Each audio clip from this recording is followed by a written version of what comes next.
Hello everyone, स्वागत है आप सबका। तो आज हम लोग डिस्कस करने वाले हैं कुछ ऐसे इंपॉर्टेंट क्वेश्चंस के बारे में जो आपके अपकमिंग एग्जाम्स के लिए ज़रूरी होने वाले हैं। तो इस वीडियो को ध्यान से देखना है और अगर अच्छा लगे तो अपने दोस्तों को जरूर शेयर करना है। तो स्टार्ट करते हैं। सबसे पहला क्वेश्चन जो है, ये बहुत सारे क्वेश्चन जो आपके लेवल में जो एग्जाम में पूछे जाने वाले हैं और ऐसे बहुत सारे क्वेश्चन जो मॉडल पेपर से टेली करते हैं, मैंने यहाँ पे एक्सप्लेनेशन देने की कोशिश करूँगा। ठीक है, क्वेश्चन है what do you understand by the term heat capacity, derive an expression for the CP minus CB. ठीक है, आपको बोला गया है कि एक हीट कैपेसिटी से आप क्या समझते हैं और सीपी और सीबी में क्या रिलेशन है। तो सबसे पहला हीट कैपेसिटी को अगर समझना है, ठीक है, तो आप समझने की कोशिश करेंगे। सबसे पहला होता है एक स्पेसिफिक हीट कैपेसिटी, ओके, ठीक है। एक इसके बाद होती है हीट कैपेसिटी, ओके, और एक होता है आपका एक होता है mechanical heat equivalent of water. ठीक है, mechanical heat equivalent of water, ये तीन टर्मिनोलॉजी होते हैं। तीनों में से सबसे पहला यहाँ पर आपको बात की गई हीट कैपेसिटी। तो सबसे पहले हम स्पेसिफिक हीट कैपेसिटी को समझने की कोशिश करते हैं। देखिए स्पेसिफिक हीट कैपेसिटी क्या होता है, जिसको हम लोग एस से डिनोट कर रहे हैं, ये एक्जैक्टली होता है। इसके लिए फॉर्मूला जो सजेस्ट किया जाता है वो del q by m into del T, यानी 1 kg सबस्टांस को में 1 डिग्री टेम्परेचर राइज करने के लिए जितना अमाउंट ऑफ हीट का रिक्वायरमेंट होता है उसको कहते हैं specific heat capacity. Okay, I repeat, 1 kg substance को 1 डिग्री टेम्परेचर रेज करने के लिए जितनी हीट की रिक्वायरमेंट होती है उसको कहते हैं स्पेसिफिक हीट कैपेसिटी। लेकिन आपसे पूछा गया है हीट कैपेसिटी, तो आप क्या कीजिए, सबसे पहला इसको m इंटू एस कर दीजिए, del q into del t, okay, del t into del T, यानी किसी भी गिवन सबस्टांस को, यहाँ 1 kg सबस्टांस की नहीं बात की, यहाँ पूरे सैंपल की बात की, पूरे किसी सबस्टांस में 1 डिग्री टेम्परेचर, याद रखिएगा 1 डिग्री टेम्परेचर को रेज कर, या तो 1 डिग्री भी आप कह सकते हैं या फिर आप 1 केल्विन भी कह सकते हैं, क्योंकि सेल्सियस स्केल और केल्विन स्केल में नंबर ऑफ डिविजन्स होते हैं सेम, दोनों ही इक्विवेलेंट होते हैं। ओके, तो आप कह सकते हैं कि 1 डिग्री या 1 केल्विन टेम्परेचर को रेज करने में जितनी हीट की रिक्वायरमेंट होती है उसे हम कहते हैं हीट कैपेसिटी के मान से। ठीक है, तो यहां पर क्या डेफिनेशन लिखा गया, the heat capacity of the substance can be defined as the amount of heat required to change its temperature by 1 degree. Okay, वही चीज मैंने जो आपको बताया। अब क्या है कि यहां पे आपसे बात की गई हीट कैपेसिटी के बारे में, क्लियर है। अब आपसे आगे के यहां बोला गया है कि derive an expression for the CP minus CB, यानी क्या होता है सीपी माइनस सीबी को क्या बोलते हैं, molar heat capacity at constant pressure, molar heat capacity at constant volume, दोनों का जो डिफरेंस होता है वो आपका गैस कांस्टेंट के बराबर होता है। और ये वाली बात मैंने आपको पिछले वीडियोस में भी बताया हुआ कि ये केवल और केवल आइडियल गैसेस के लिए एप्लीकेबल होती है। ठीक है, वैन डर वाल्स गैसेस के लिए एप्लीकेबल नहीं होते। तो ध्यान से देखिए, आपको क्या पता है यहाँ पर जो डेरिवेशन लिखा हुआ है, जैसे कि इट इज नोन दैट कि आइडियल गैस के लिए आपको था PV is equal to RT. Okay, यहाँ नंबर ऑफ मोल्स कितने लिए हुए हैं, जिसमें नंबर ऑफ मोल म्यू से हम डिनोट करते हैं, इसको हमने क्या लिया हुआ 1। तो आप इंथैल्पी के डेफिनेशन से क्या जानते हैं कि du जो H होता है वो U plus PV, therefore H is equal to PV के बदले में RT आ जाएगा।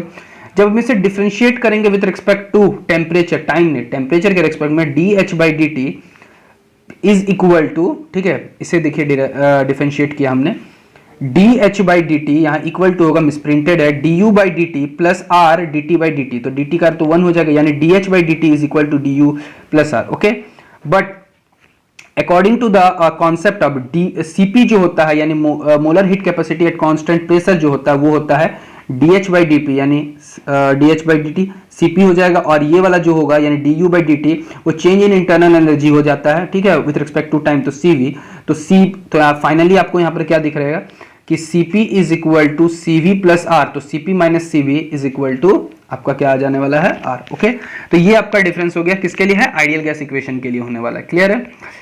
बढ़ते हैं अपने दूसरे क्वेश्चन के। देखिए ये जो दूसरा क्वेश्चन है केमिस्ट्री से रिलेटेड है, बट कोई बात नहीं, आप चाहे तो इसका स्क्रीनशॉट ले सकते हैं, बट मैं केमिस्ट्री का एक्सप्लेनेशन नहीं दे सकता।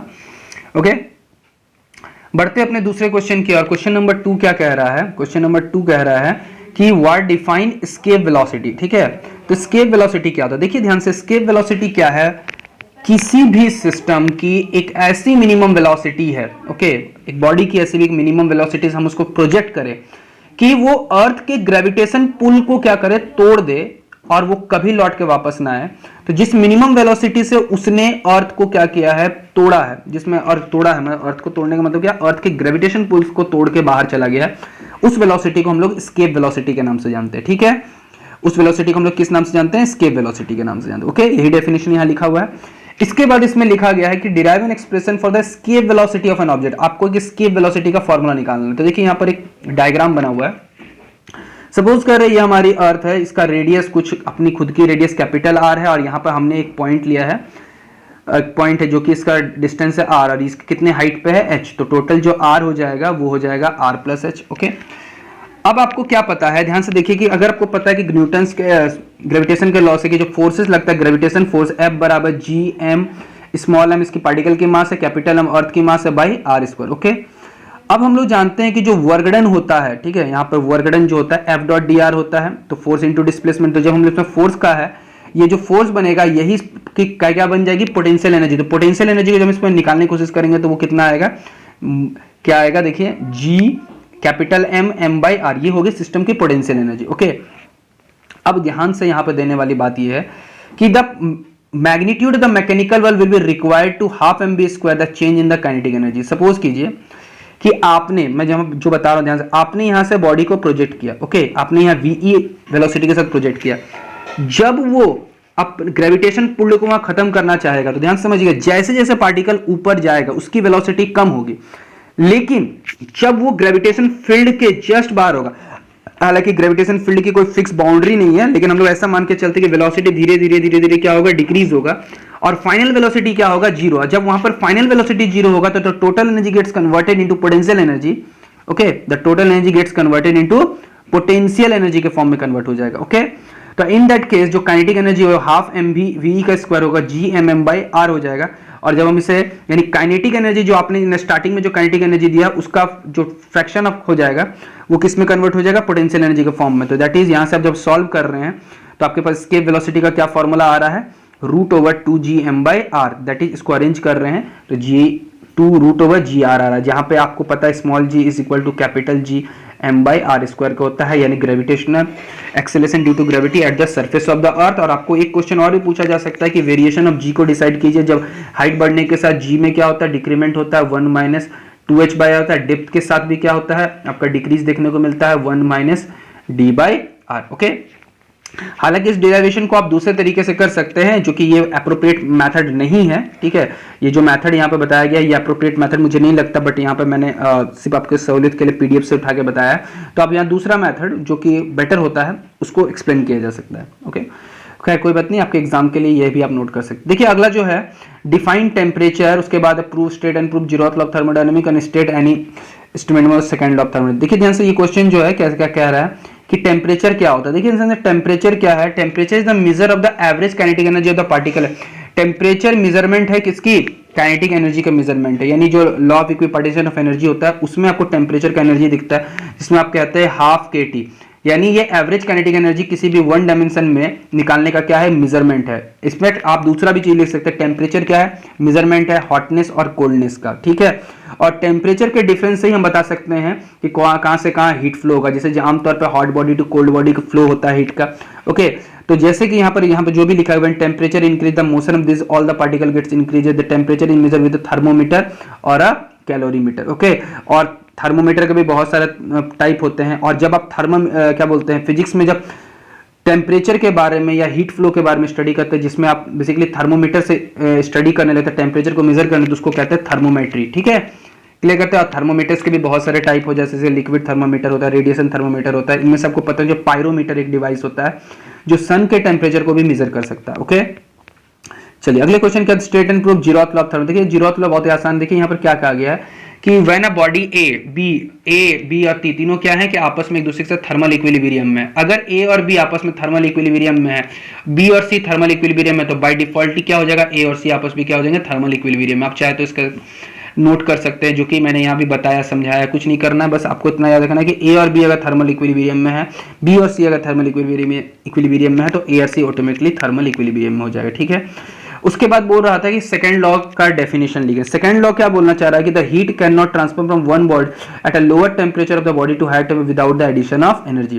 देखिए ये जो डेफिनेशन है, ठीक है, ये एक्चुअली क्लॉसियस स्टेटमेंट से लिया गया। दो स्टेटमेंट होते हैं इसमें, कैल्विन प्लैंक्स का जो स्टेटमेंट है वो आपका हीट इंजन पे बेस है, क्लॉसियस का जो स्टेटमेंट है वो आपका बेस है रेफ्रिजरेटर के प्रिंसिपल पे। ओके, तो यहाँ पर कहा गया कि कैल्विन प्लैंक्स के क्लॉसियस के स्टेटमेंट से बोला गया कि हीट का जो फ्लो होता है वो जनरली तौर पे तो आप जानते हैं कि वो hot body to cold body होता है, बट हम लोग cold body to hot body भी करवा सकते हैं, बट एक्चुअली आपको एक्सटर्नल वर्क करना होगा। क्लियर है? ये आपका सेकंड लॉ का एक स्टेटमेंट है। आप चाहे तो केल्विन प्लैंक्स को भी बुक से किसी बुक से सजेस्ट कर सकते हैं, बट यहाँ कोई रिक्वायरमेंट नहीं है। ओके अगला जो है डेफिनेशन है स्ट्रीमलाइन फ्लो क्या कहते हैं, उसके बाद obtain equation for the equation of continue for a flow of fluid on the basis of conservation of mass. Okay streamline flow किसको बोलते हैं? स्ट्रीमलाइन फ्लो क्या है? लिक्विड में एक ऐसा फ्लो है जिसमें सभी फ्लूइड्स पैरेलल लाइंस में चलते हैं, देयर इज नो डिसेप्शन और इंटरमिक्सिंग होता है, और एक पॉइंट से पास करने वाला हर एक पार्टिकल की वेलोसिटी क्या होती है? सेम होती है। क्लियर है? किसी एक पॉइंट से फ्लूइड्स अगर फ्लो कर रहे हैं तो एक पॉइंट से पास करने जितने भी पार्टिकल्स होंगे सबकी वेलोसिटी क्या होगी? उसको कहते हैं स्ट्रीमलाइन फ्लो। ओके आप मुझे कमेंट सेक्शन में कमेंट करके बताइए टर्बुलेंट फ्लो किसको कहते हैं, और टर्बुलेंट फ्लो के लिए कंडीशंस जो होता है रेनॉल्ड्स नंबर कितने से कितने के बीच में आता है। ओके अगला है क्वेश्चन ऐसे में कि obtain equation for the equation of continuity के निकालने बोला जा रहा है। तो देखिए इक्वेशन ऑफ कंटिन्यूटी याद रखिए किस प्रिंसिपल पे बेस है? ये law of conservation of mass पे बेस है, यानी जितना मास एंटर करता है उतना ही मास एग्जिस्ट करता है, मास में कोई चेंजेस देखने को नहीं मिलता with in a certain interval of time. आगे कहा क्या गया है यहाँ पर देखिए डेफिनेशन में पढ़ के होता है mass flow rate through a pipe it is necessary assume that the rate of flow is steady. ठीक है यहाँ पर जो भी फ्लो होगा क्या होगा? स्टेडी फ्लो होगा। The flow of the fluid is said to be steady if any given point the velocity of each passing fluid particle remains constant with respect time. ठीक है देखिए होता क्या है कि यहाँ पे स्टेडी फ्लो किसको कह रहे हैं कि a fluid is said to be steady if at any given point, किसी भी एक गिवन पॉइंट से वेलोसिटी ऑफ ईच पार्टिकल, ठीक है स्ट्रीमलाइन से ही मैंने बताया कि स्ट्रीमलाइन में स्टेडी फ्लो का एग्जांपल है, तो जब वो किसी एक पर्टिकुलर पॉइंट से पास करता है तो उसकी क्या होती है? वेलोसिटी क्या होती है? सेम होती है। तो यहाँ पर स्टेडी फ्लो की बात की जा रही है। तो देखिए करना क्या है, सपोज करते हैं इसको प्रूफ कैसे करना है कि सपोज कीजिए कि आपके पास एक कंटेनर है, इस कंटेनर में यहाँ पे क्या है कि यहाँ area of cross section small A, velocity यहाँ v1, यहाँ स्मॉल a2, यहाँ पे वेलोसिटी क्या हो जाएगी आपकी v2। ठीक है तो कितना मास एंटर किया होगा डेल्टी टाइम में? तो आपको इसको देख सकते हैं। तो मास बराबर एक्चुअली होता है डेंसिटी इंटू वॉल्यूम। तो डेंसिटी रो है, वॉल्यूम कितना होगा v। तो वॉल्यूम कैसे निकालेंगे? एरिया इंटू वेलोसिटी, और डेल्टी टाइम में था तो area into velocity into time. तो यहाँ मास एंटर किया, सिमिलरली मास एग्जिट कितना किया होगा? a2 v2 डेल्टी into rho. ठीक है और आपको पता है लिक्विड कंप्रेसिबल है, यहाँ पे मास को कोई चेंज नहीं होता, मास कंजर्वेशन पे बेस है। तो m1 इक्वल टू क्या है? m2 है। तो डेफिनेटली आप क्या लिख सकते हैं यहाँ पे a1 v1 डेल्टी रो बराबर a2 v2 डेल्टी। तो यहाँ से देखिए ये और ये कट जाएगा तो a1 v1 is equal to a2 v2, and ultimately आप कह सकते हैं कि av is equal to constant. Okay तो ये आप देख सकते हैं। तो इसी को कहते हैं इक्वेशन ऑफ कंटिन्यूटी। यहाँ से आप देख सकते हैं कि area inversely proportional to velocity या फिर velocity inversely proportional to area, यानी एरिया कम होगा तो वेलोसिटी ज्यादा होगा। ठीक है तो ये बेसिक फंडा में है, आपको ओबे करना है। क्लियर है? अगला देखिए क्वेश्चन क्या कहने की कोशिश कर रहा है। देखिए इस क्वेश्चन में क्या कह रहा है कि अगला क्वेश्चन जो है कि in satellite the Jupiter has a orbital period of 1.769 days and an orbit radius of 4 point. Jupiter जिसके ऑर्बिटल पीरियड मतलब अपने ऑर्बिट में घूमने में कितना से 1.769 days लगता है, और इसकी जो रेडियस है खुद की 4.22 है। ठीक है मास ऑफ द जुपिटर जो है इज अबाउट 1/1000 times the mass of the sun. Mass of the Jupiter कितना है? वो 1/1000 the mass of the sun. ठीक है इस क्वेश्चन में क्या निकालने को कहा गया है कि ये प्रूफ करना है। ठीक है proof that the mass of the Jupiter is है वो सन के मास का कितना है? 1/1000 टाइम हो जा रहा है। ठीक है तो देखिए यहाँ पर क्या कॉन्सेप्ट लगने वाला है, यहाँ पे जो कॉन्सेप्ट लगने वाला है वो आपको सर्कुलर मोशन से काफी ज्यादा मैच करेगा। देखिए आपको पता है कि जैसे कि जुपिटर है, सपोज कि जुपिटर वो सन के चारों चक्कर, तो सन क्या कर रहा है? उसको अपनी ओर बांध के रखा हुआ। ठीक है ग्रेविटेशन फील्ड से, तो ग्रेविटेशन फील्ड से बांध के रखा हुआ तो उस रेडियस जो दिया हुआ वो 4.22। ठीक है कोई पैरामीटर यहाँ दिया हुआ नहीं, हालांकि यहाँ लाइट ईयर में होना चाहिए डिस्टेंस, और इसके चारों और चक्कर लगाने में ऐसा कुछ यहाँ पर क्वेश्चन में मेंशन नहीं किया हुआ। खैर इसका मतलब है कि यहाँ पे जो टाइम पीरियड है वो जुपिटर अपने खुद एक्सिस पे उसके दिन रात होने का समय कितना? अर्थ के इक्विवेलेंट 1.7769 days के बराबर है। ओके तो आप देख रहे हैं कि सर्कुलर मोशन में आपको पता है कि जो सेंट्रीपिटल फोर्स होता है mv² g mm/r², यहाँ से mm कट जाएगा तो यहाँ जो मास ऑफ द, ठीक है मास ऑफ द जुपिटर जो हो जाएगा वो v²rg हो जाएगा। और अगर आप यहाँ से देखते हैं कि आप चाहे तो यहाँ से v की वैल्यू को यहाँ पे क्या रख सकते हैं? 2πr/t रख सकते हैं, और यहाँ से जब हम उसको सॉल्व करेंगे तो 4π² r² t², यहाँ से क्या प्लस का आपका थर्ड लॉ भी आ जाता है। ठीक है तो जुपिटर के लिए अगर लिखना चाहते हैं तो जुपिटर के लिए ये टर्म लिख देते हैं। Similarly for the orbit of the, अगर अर्थ के लिए लिखना चाहते हैं, ठीक है, ध्यान से समझिएगा, अर्थ के लिए लिखना चाहते हैं तो orbital motion for the earth के लिए जब लिखना चाहेंगे तो वो 4πr2/gt² हो जाएगा। क्लियर है? तो ये मास ऑफ द जुपिटर हो गया, मास ऑफ द क्या हो जाएगा, सन के लिए निकालना चाहते हैं, सन और अर्थ के बीच में जब काम करने लगता है। ओके, सन क्या लिखा गया है, similarly for the orbital motion the mass of the sun, जो हम लोग निकालना चाहेंगे कुछ इस तरीके से। क्लियर है? अब तो हम जब दोनों को डिवाइड करेंगे तो आपका r1/r2 का होल स्क्वायर बाई t2/t1 का होल स्क्वायर।